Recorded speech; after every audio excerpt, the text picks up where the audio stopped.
Kyo waayiriza omukazi. Nkubu ati gwe oli mukazi omuwolereza.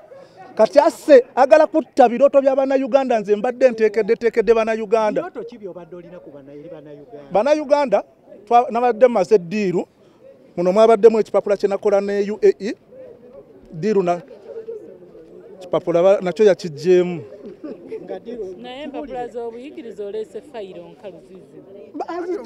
Mukazi kati bannayuganda mbadde nina enteekateeka era ngenda kudda kuba nina enteekateeka ey'okugyawo kino kye bayita nti omwana agenze mu ddungu kuba kyeyo. Diiru twagimaze n'Abawarabu nga wempangulira akalulu kano bwe paba tugenda si tulaba na Uganda ffenna abali wano tudde mu Buwarabu kati Abawarabu bali badde wano naffe tutandika okukozesa abantu abo nga be bajja waffe okkuba ekyeyo.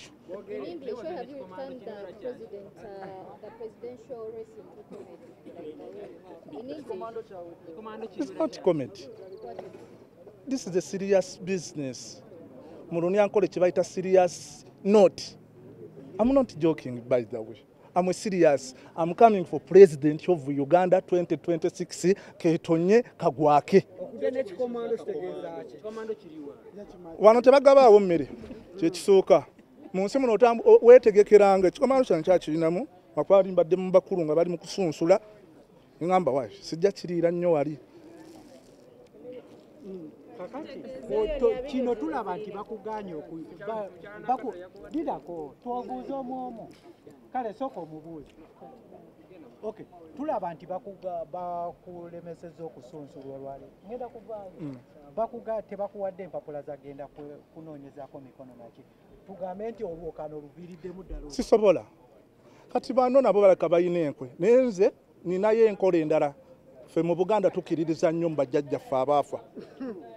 Oluva wano ngenda tuukira mu ssabo mala okwebuuza ku bajjajja mbaga what is going on, tukole tutya basobole okujja bataabaale ngenda okudda wano nga buli kimu kirikiriya. Baagala $2 million okwewandiisa wano n'ekyokubiri bayeetaaga emikono 10 mu disitulikiti 98. Ssente zigenda okuyambako okutambuza okunoonya emikono gino n'ezigenda okuyamba mu kampeyini n'ez'okwewandiisa ogenda zijja. Ekisooka emikono twamaze zikuŋŋaanya ffe twali twatandika dde otambula tutambudde awasinga nga tukuŋŋaanya emikono zaffe ate ffe tujjewo 2 tutuuke wano manye osololeeta 10 ne beekwasa nti gundi ono yafudde kati twajjayo 2 ekya $2 ssente ntono. $2 nina wali ekibanja kya taata wange kiri mu ttawuni ngenda genda ali wamma nerenda mpe ssente $20 bwempangula muwe minisitule akamemu lyamanyi oba alijjamu meka oba mmeka nze muwe minisitule emyaka 5 ng'akama bukame.